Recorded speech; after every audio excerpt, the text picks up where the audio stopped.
নিযুত মইনা আঁচনি কলেজত যদি আমাৰ ছোৱালী পঢ়ে হায়াৰ ছেকেণ্ডাৰীত 1000 টকা ডিগ্ৰীত 1250 টকা কলেজত 2500 টকা তাৰ মানে ছোৱালীৰ পঢ়াৰ দায়িত্বও আমাৰ ওপৰত থাকিলে নিযুত মইনা আঁচনি আৰম্ভ হ'ব যেতিয়া গেছ কিনিব গেছৰ দাম আমি 250 টকা কমাই দিম তাৰ মানে আপোনালোকে গেছ কিনাৰ লগে লগে আপোনালোকৰ একাউণ্টত চৰকাৰৰ পৰা 250 টকা আহি জমা হৈ যাব এতিয়া অৰুণোদয় 1250 টকা পালো আৰু 250 টকা গেছৰ কাৰণেও আমাৰ একাউণ্টত সোমাব আমাৰ মহিলা উদ্যমিতা আঁচনি 10,000 টকাকৈ 21 আগষ্টৰ পৰা আমি বিতৰণ আৰম্ভ কৰিম মহিলা উদ্যমিতা আঁচনিও সকলোৱে পাই যাব এইবাৰ যিবিলাকে মেট্ৰিক পৰীক্ষা দিব সেই ক্যান্ডিডেট বিলাকক অক্টোবৰ মাহৰ পৰা পুৰা মেট্ৰিক পৰীক্ষা নোহোৱালৈকে প্ৰত্যেক মাহত আমি 300 টকাকৈ দিম যাতে বাচ্চাবিলাকে কিতাপ কিনিব পাৰে গাখীৰ খাব পাৰে আমি সকলোৰে বাবে আমি ব্যৱস্থা কৰি দিম আজি আমাৰ অসমত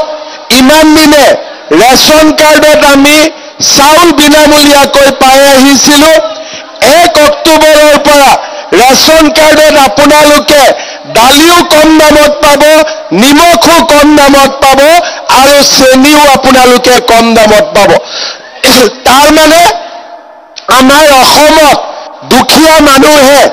এতিয়া কোনো কষ্ট নাপায় 1250 টকা অৰুণোদয় 250 টকা গেছ মহিলাৰ 10,000 টকা আমাৰ দালিৰ দাম কম চেনিৰ দাম কম নিমখৰ দাম কম আমাৰ দুখীয়া মানুহখিনি অসমত জীয়াই থকাত কোনো অসুবিধা নহয় সকলোৱে সুন্দৰ কৰি নিজৰ জীৱন আগুৱাই লৈ যাব পাৰিব